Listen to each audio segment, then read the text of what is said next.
আমাদের এখানে আমাদের রাজ্যে ওনারাই তো সুপার স্পেশালিটি হাসপাতাল করে দিয়েছে। সাদা নীল রং আছে, একই বেডে দুজন তিনজন করে পেশেন্ট শুয়ে থাকে। আমরা বলেছি দেখুন, আমরা এখন আয়ুষ্মান ভারত এনেছি, ওনার টাকা পয়সারও খরচা হবে না। ওনার কি প্রপার্টি আছে, অনেকে অনেক কথা বলে, আমরা বিশ্বাস করি না। আমরা ভেবেছি সাধারণ মানুষের মতো আমরা চিকিৎসার ব্যবস্থা করে দেবো। একটা বেডে উনি থাকবেন, কারোর সাথে শেয়ার করতে হবে না, একটা বোর্ডও গঠন করে দেবে। তাতেও যদি না বিশ্বাস হয়, এইমস রয়েছে, বড় বড় হাসপাতাল রয়েছে ভারতবর্ষে, উনি কেন চলে যেতে চাইছেন বলুন তো আমাদের ছেড়ে? অভিষেক ব্যানার্জি, যুবরাজ, আপনি আমাদের ছেড়ে যাবেন না, আমরা চাই না আপনি আমাদের ছেড়ে যান।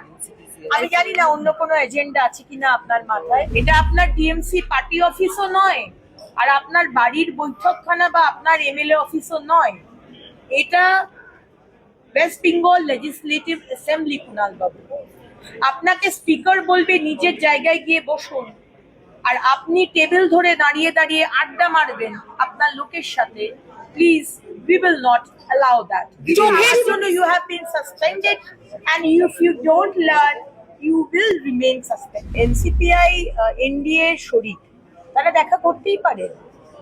এবং ঋতব্রত বাবু হচ্ছেন আমাদের লিডার অফ অপোজিশন, তিনি মুখ্যমন্ত্রীর সাথে দেখা করতেই পারেন। এখানে প্রশ্ন কোথা থেকে আসছে আমি বুঝতে পারছি না। এখানে তো প্রশ্ন আসার কথা নয়। একটা লিডার অফ অপোজিশন কি মুখ্যমন্ত্রীর সাথে দেখা করবে না? একজন এনডিএ শরিক কি প্রধানমন্ত্রী বা গৃহমন্ত্রী বা পার্টির এর সাথে দেখা করবে না? অবশ্যই দেখা করবে, সেখানে আমি কোনো অন্যায় দেখি না। আমাদের প্রতি সপ্তাহে, প্রতি মাসে, এটা একটা রেজিমেন্টেড পার্টি, পৃথিবীর সর্ববৃহৎ পার্টি, এবং এই রাজ্যের অবজারভার হচ্ছেন সুনীল বানসালজি। সাংগঠনিক হাজারো বিষয় থাকে, তার মধ্যে একটা বিষয় হচ্ছে এই তোলাবাজি, এই এক্সটর্শন, এই syndicate.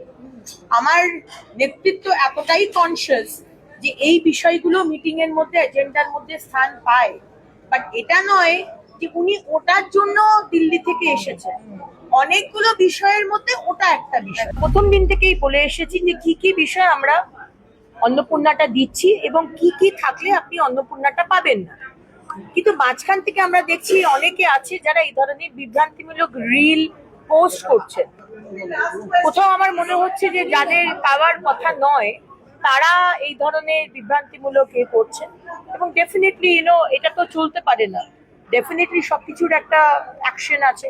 Every action has a reaction, সুতরাং সেখানেও একটা রিয়াকশন